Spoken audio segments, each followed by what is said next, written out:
এসেছি। এ পর্যায়ে সভাপতির বক্তব্য রাখার জন্য বিনয়ের সাথে অনুরোধ করছি ইসলামী বিশ্ববিদ্যালয় ইসলামিক স্টাডিজ অনুষদের সাবেক সম্মানিত ডিন, আল কোরআন ইসলামিক স্টাডিজ বিভাগের সাবেক সম্মানিত chairman professor doctor H M Yahya Rahman. আমি সম্মানিত সভাপতি মহোদয়কে ওনার বক্তব্য রাখার জন্য অনুরোধ করছি। জি।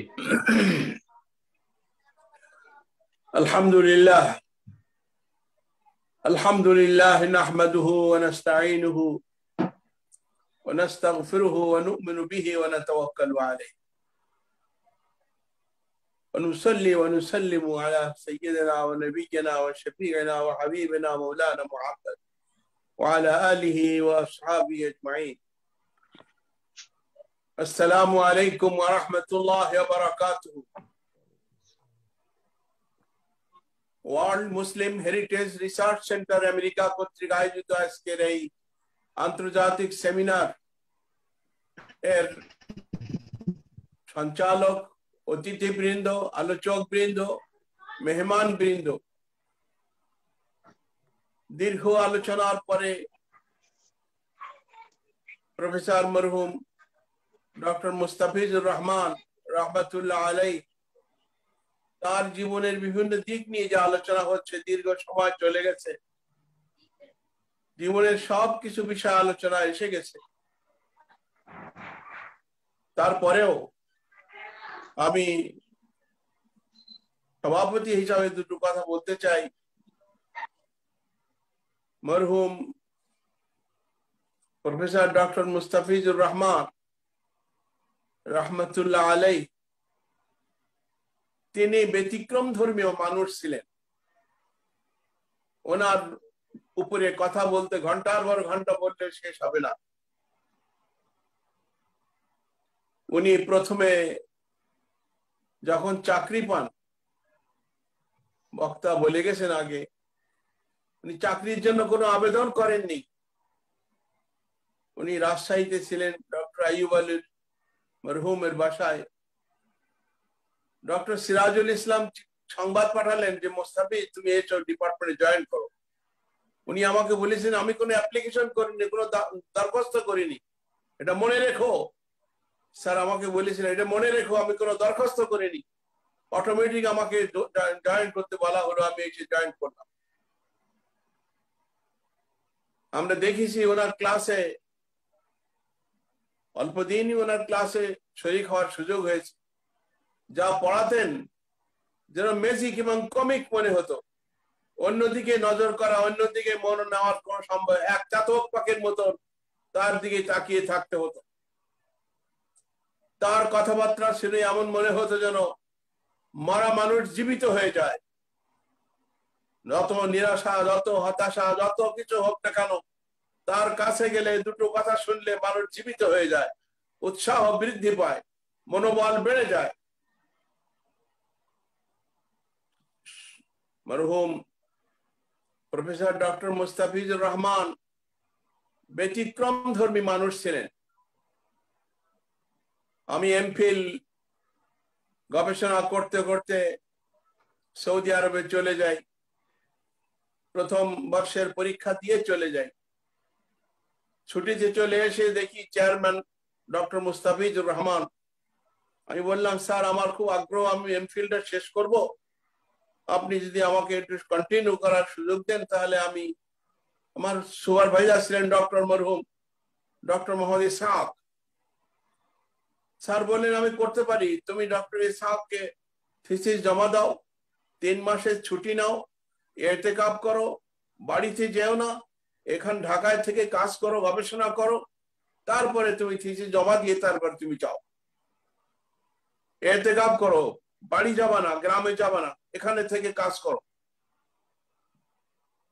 আর ডক্টর ইসহাককে বলো থিসিস কারেকশন করে দিতে। আমি বললাম স্যার আপনি একটু ডক্টর ইসহাককে বলে দিন। উনি বললেন যে আমি কখনো ডক্টর ইসহাককে বলবো না। যাই হোক, স্যারের পরামর্শ অনুযায়ী আমি বাড়িতে গেলাম না, গ্রামে গেলাম না। দীর্ঘ 1 বছর পরে সৌদি আরব থেকে আসলাম, ঢাকাতে বসে গবেষণা করে থিসিস কমপ্লিট করে এমফিল থিসিস জমা দিয়ে দিলাম। আল্লাহ 2-4 দিনের ব্যবধানে থিসিস এখনো দেখা হয়নি, পরীক্ষণ হয়নি, আমার এমফিল এর ভাইভা নেওয়া হলো, ভাইবার জন্য বলা হলো এবং ভাইভা আদায় হলো। ব্যতিক্রম ধর্মী ঘটনা। আমি পিএইচডি করব মনে করেছিলাম সৌদি আরবেই করব, কিন্তু ওখানে দেশের ছাত্ররা যারা ছিল কেউ সহযোগিতা করে না, যার কারণে আমি ভীষণভাবে চিন্তিত হয়ে পড়েছিলাম। ডক্টর মোহর আলী আমাকে পরামর্শ দিলেন যে ঢাকা বিশ্ববিদ্যালয়ের নিয়ম আছে, উইদাউট স্কলারশিপ কেউ যদি গবেষণা করে তাহলে 2/3 সময় বিদেশে কাটানো যায় তথ্য সংগ্রহের জন্য। তুমি ঢাকা ইউনিভার্সিটি রেজিস্ট্রেশন করতে পারো কিনা দেখ। আমি পরের তারিখে এসে রেজিস্ট্রেশনের আবেদন করে রেজিস্ট্রেশন পেয়ে গেলাম। একদিনের মধ্যেই ডক্টর মুস্তাফিজুর রহমান তখন সভাপতি, একদিনের মধ্যে আমার পিএইচডি রেজিস্ট্রেশন কমপ্লিট হয়ে গেল। আমি চলে গেলাম, কাজ করতে আছি। বিভিন্ন সময় আমি গবেষণা তথ্য সম্পর্কে বিভিন্ন ভাবে ডক্টর মুস্তাফিজুর রহমানের কাছে ক্যাসেটের মাধ্যমে তথ্য পাঠাই দিই, আর ছোট ভাই ডক্টর সুলেমান ওগুলো নিয়ে স্যারকে শোনায় এবং স্যারের কথাগুলো আবার রেকর্ড করে আমার কাছে পাঠিয়ে দেয়। এভাবে তথ্য সংগ্রহ করতে করতে আমাকে পরে বলা হলো থিসিস জমা দাও, নইলে তোমার রেজিস্ট্রেশন ক্যান্সেল করে দাও। আমি তাড়াতাড়ি চাকরি বাকরি ছেড়ে দিয়ে সৌদি আরব দেখলাম এরকম চাকরি না হয় পয়সা জীবনে বেঁচে থাকলে পাবো, কিন্তু ডিগ্রি আর পাবো না। সব সব বাংলাদেশে চলে আসলাম। আমি থিসিস দেখালাম, আমার একদম কপি করা ছিল, কপি বহুত কষ্ট করেছি, অনেক কথা, কত কথা বলা যায় না এখানে। আমি কমপ্লিট করে স্যারকে দিলাম, স্যার দেখলেন, অনুমতি দিলেন, থিসিস জমা দেওয়া হলো। পরীক্ষণ শেষে থিসিসের ভাইবা হবে। আমার পরীক্ষক ছিল আলিগড় ইউনিভার্সিটির ভাইস চ্যান্সেলর ডক্টর মুখতার আহমদ, আর রাওয়ালপিন্ডি ইসলামাবাদ ইউনিভার্সিটির ভাইস চ্যান্সেলর ডক্টর মাসুমি। সভাপতি ছিলেন ডক্টর মাসুমি। কিন্তু আমার ভাইবা নেওয়ার অসুবিধা হলো, ডক্টর মাসুমি ঢাকায় আসতে পারবেন না, যার কারণে ডক্টর মুস্তাফিজুর রহমান ভাইস চ্যান্সেলরকে বলে সকল রিপোর্ট ডক্টর মাসুমের কাছে পাঠিয়ে দেওয়া হলো এবং গবেষককে ডক্টর মাসুমের কাছে পাঠিয়ে দেওয়া হলো ভাইবা নেওয়ার জন্য।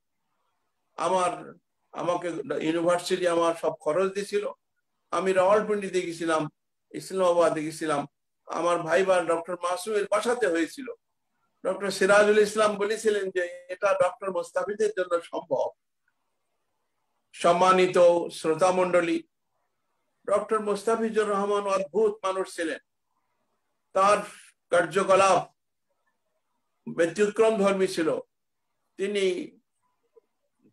সকলের কথার মধ্যে এসে গেছে, দৃঢ় চেতা ছিলেন। উনি আল্লাহর উপরে ভরসা করতেন। বিভিন্ন সময় পরামর্শ চাইতে ছেলে, অনেক মানুষ হিংসা করে ইত্যাদি ইত্যাদি। উনি বলতেন তুমি বলবা যে মৌত বেগাইজিকুম, যে তোমার সাথে হিংসা করে তুমি তাকে বলবা মৌত বেগাইজিকুম, কোরআনের ভাষা। কত সাহস! উনি আমাদেরকে সবসময়, অনেক কথা বলার সুযোগ নেই। ইসলামী বিশ্ববিদ্যালয়ের জীবনের অনেক কথা অনেকে বলেছেন, আমার সাথে যত কথা সেসব কথা অল্প সময়ে বলা সম্ভব নয়। যাই হোক, মরহুম ডক্টর মুস্তাফিজুর রহমান আমাদের সকলের প্রাণ প্রিয়। তিনি আমাদের পথ দেখিয়েছেন, তিনি আমাদের জীবনের পথের সন্ধান দিয়েছেন, তিনি আমাদেরকে উৎসাহিত করেছেন। তিনি গোটা বাংলাদেশের ইসলামী শিক্ষা, ইসলামী মানা মানুষদেরকে পুনর্জীবিত করেছেন, অনুপ্রাণিত করেছেন। ইসলামী শিক্ষাকে বাস্তবায়নের জন্য তিনি সারা জীবন আপ্রাণ চেষ্টা করেছেন। তাই তার রেখে যাওয়া মাদ্রাসা, তার বাড়িতে, এটা আল্লাহ তাআলা কবুল করুন এবং তার পরিবার পরিজন আল্লাহ তাআলা সবাইকে নেক হায়াত নসিব করুন। আমরা যারা এখানে আসি, মরহুম ডক্টর মুস্তাফিজুর রহমান রহমাতুল্লাহ আলাইহে, তার জীবনের উপরে কোনো স্মরণিকা বা কোনো গ্রন্থ রচনা করা হয়নি। এরা সবাই আমরা দায়ী, সবাই আমরা লজ্জিত, সবাই আমরা এখানে ত্রুটি।